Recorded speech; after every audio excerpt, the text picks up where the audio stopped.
Today we're going to talk about how to not lose your rental car when you're parking anywhere really, but we learned this firsthand and it saved us so much trouble when we were parking in small towns in France and walking up to castles, because if you've ever done that and then tried to walk back to your car, you will find that every street appears to look exactly the same as every other street, and you will spend way too much time wandering these streets wondering where in the world is the rental car that you also don't really recognize.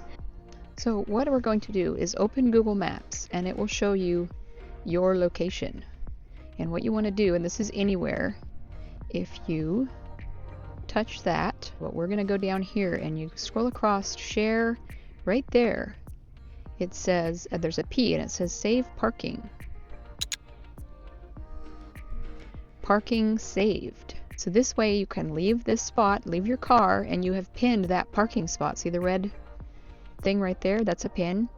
And when we come back to this in a few minutes or in a few hours, if you're exploring castles, you can walk your way right back to your car and you will not spend the rest of your day crying and wondering where in the world you parked.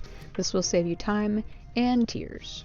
When you're done walking around and you're at your new location and you want to get back to your car, there's your new location. And if you zoom out, you can see the pin right there that says you parked here.